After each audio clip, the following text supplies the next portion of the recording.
दोस्तों नमस्कार, जय श्री राम। दोस्तों मैं प्रेम शंकर गुप्ता ऑफिशियली प्रेम के इस यूट्यूब चैनल में आपका स्वागत करता हूं। दोस्तों आपको जैसा कि मालूम है, ये सनातनी चैनल है, राष्ट्रवादी चैनल है और इसमें इसी तरह के विचार को तरजीह दी जाती है। और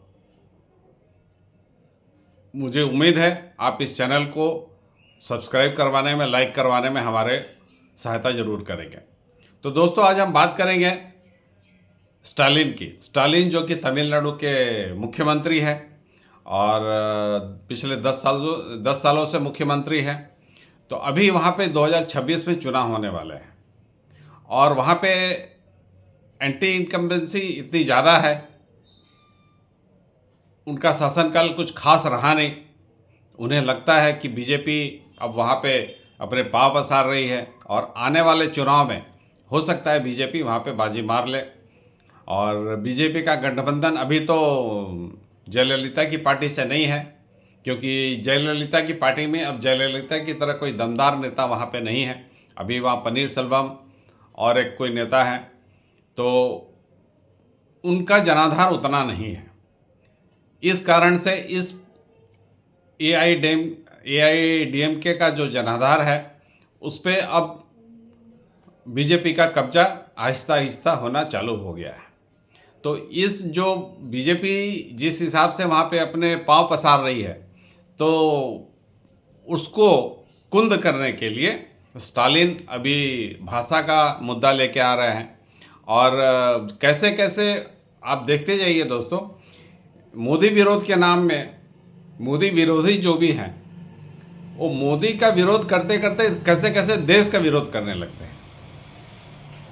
अब वो भाषा के मुद्दा पे स्टालिन चुनाव लड़ना चाहते हैं।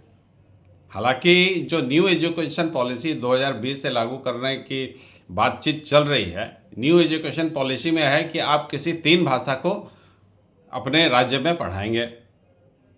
इसी क्रम में 3 भाषा क्या क्या है? एक तो मातृभाषा होगी जो तमिलनाडु में तमिल है, दूसरी अंग्रेजी होगी जो कि अंग्रेजी जानेंगे तो आपको एम्प्लॉयबल आप ज़्यादा हो पाएंगे। इसके अलावा तीसरी एक कोई भाषा पढ़ानी है।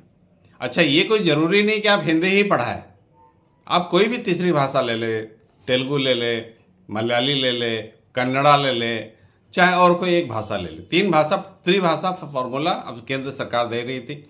एक समय था जब हिंदी के लिए केंद्र सरकार बाध्य किया करती थी, लेकिन बीजेपी सरकार काफ़ी फ्लेक्सिबल है। वो कहती है कि कम से कम 3 भाषा आप पढ़ाएं।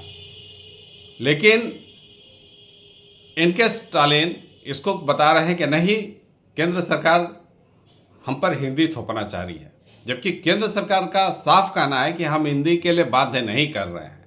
हम कह रहे हैं कि तीसरी भाषा आप कुछ भी पढ़ा लें, आप स्पेनिश पढ़ा लें, फ्रेंच पढ़ा लें, मलयाली पढ़ा लें, आप कन्नड़ पढ़ा लें, तेलुगु पढ़ा लें, तीसरी भाषा में कोई भी भाषा पढ़ा लें। लेकिन नहीं, जस्ट एक अपोज कर रहा है, एक तरह का भ्रम पैदा कर रहा है, जिस हिसाब जैसा कि राहुल गांधी ने 2024 के जनरल इलेक्शन में किया कि अगर 400 सीट आती है मोदी की तो मोदी संविधान बदल देंगे। तो वो भ्रम चला, वो एक नैरेटिव बनाने में राहुल गांधी कामयाब हो गए, जिसके कारण भारतीय जनता पार्टी को 240 सीट आई। तो वो एक तरह का नैरेटिव चलाना चाहते हैं। और भाषा के मुद्दे पे, चूंकि भाषा का मुद्दे पिछले काफ़ी समय से चला है, वहाँ पे काफ़ी सेंसिटिव मुद्दा है, हिंदी विरोध वहाँ सेंसिटिव मुद्दा है।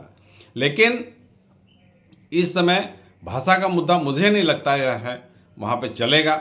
लेकिन उस पुरानी काठ की हांडी को स्टालिन फिर से चलाना चाहते हैं, तपाना चाहते हैं। और 2026 में जो वहाँ पे असेंबली इलेक्शन आने वाले हैं, उसमें वो उस चाहते हैं कि उस भाषा के मुद्दे पे तमिल जनमानस को पोलराइज करके उसके वोट को वो कैप्चर कर सके। और मैं आपको और एक चीज़ बताना चाहता हूँ, जो हालांकि ये भाषा के मुद्दे को उठा रहे हैं, लेकिन वहाँ की जो जनता है वो ऐसा नहीं सोचती है। और काफ़ी पिछले कई दिनों से इस तरह की उनकी सोच नहीं कि हिंदी का विरोध किया जाए। इवन कि वहाँ की कंपनियाँ भी अपने, चूँकि कस्टमर को कैटर करना है, कस्टमर को सर्विस देना है, तो वहाँ की जो कंपनियाँ हैं, वहाँ के अस्पताल हैं, चूँकि वहाँ पे एक हेल्थ इंडस्ट्री काफ़ी ब्लूमिंग करता है। चेन्नई में, मद्रास हो गया, आपका वेल्लोर हो गया, वहाँ पे हेल्थ इंडस्ट्री एक काफ़ी बूमिंग मार्केट है, उसके कारण काफ़ी लोगों को रोजी रोटी मिलता है। वहाँ पे शंकर नेत्रालय हो गया, अपोलो हॉस्पिटल हो गए, सीएमसी वेल्लोर हो गया, इस तरह यहाँ पे बाहर से पेशेंट काफ़ी आते हैं। देश के अन्य क्षेत्रों से तो जाते ही हैं, इसके अलावा बाहर के देशों से आते हैं, बांग्लादेश से आते हैं, बर्मा से आते हैं, अफ़गानिस्तान से आते हैं, गल्फ़ कंट्री से आते हैं, Qatar, Kuwait, Saudi Arabia, UAE, वहाँ से काफ़ी पेशेंट आते हैं। तो मैं एक बार 2011 में गया था शंकर नेत्रालय। शंकर नेत्रालय चूँकि वहाँ पे आँख का इलाज होता है, और इंडिया में तो शंकर नेत्रालय आँख के इलाज के लिए उच्च कोटि का सबसे बेस्ट अस्पताल है। शंकर नेत्रालय गए थे, तो वहाँ पे जो एम्प्लॉय थे, वहाँ पे जो काम करने वाले डॉक्टर के अलावा जो भी कर्मचारी, टेक्नीशियन थे, जो भी नर्सेस थी, मेल नर्सेस, फीमेल नर्सेस जो भी थी, वो हिंदी बोल पाते थे, हिंदी बोलते थे। तो मैं एक इस तरह के अदर देन डॉक्टर एक कर्मचारी से बात किया कि भैया आप तो हिंदी बोल लेते हैं, आप तमिल के रहने वाला, आप हिंदी कहाँ से सीखा ऐसा है?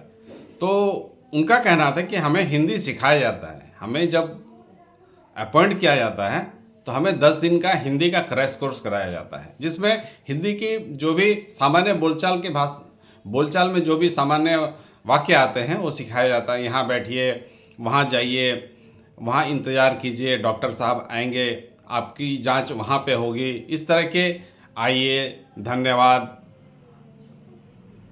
यहाँ से लिफ्ट ले लीजिए, आप लिफ्ट के चौथे तल्ले पे चले जाइए, इस तरह की सामान्य बोलचाल की हिंदी की भाषाएं उनको सिखाई जाती है। ऐसा इसलिए किया जाता है कि चूंकि वहाँ पे बाहर के पेशेंट काफ़ी आते हैं, और इस तरह की अगर कस्टमर को सर्विसेज दी जाएगी तो वो काम होने में सुविधा रहेगा, इसीलिए किया जाता है, उन्हें हिंदी सिखाई जाती है। और वहाँ इस तरह का हिंदी का कोई विरोध नहीं है।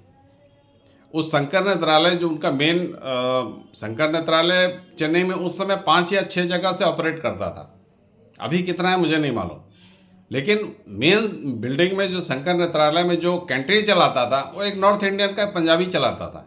वहाँ का जो कैंटीन है उसमें सारे आइटम मिलते थे, वो कैंटीन चलाने वाला नॉर्थ इंडियन था, और वहाँ पे पिछले 20 सालों से कैंटीन चला रहा है। तो वहाँ हिंदी विरोध ऐसा नहीं है, लेकिन हिंदी विरोध को तमिलनाडु की जनता पे, आम जनमानस पे ज़बरदस्ती थोप के स्टालिन चाहता है कि 2026 का चुनाव हम जीते। कितने कामयाब हो गए वो आने वाले समय में बता सकते हैं, लेकिन मुझे नहीं लगता कि वो कामयाब हो पाए। हिंदी विरोध तक तो बात सही था। अब वो क्या कर रहा है, बजट का प्रपोजल गया है, केंद्र सरकार से बजट के कुछ पेपर्स गए हैं उनके पास, तो वहाँ जो रुपया, भारतीय रुपया का एक मार्क होता है, जैसे आपने देखा होगा आर लिखा रहता है, ऊपर एक लाइन किया हुआ रहता है, एक सिंबल बनाया गया है कि इंडियन रुपीज़ को इस तरह मार्क किया जाएगा। और ये कब बनाया गया था? जब चिदम्बरम हमारे फाइनेंस मिनिस्टर थे, उस समय तमिलनाडु के ही किसी इंजीनियर ने वो लोगो बनाया था।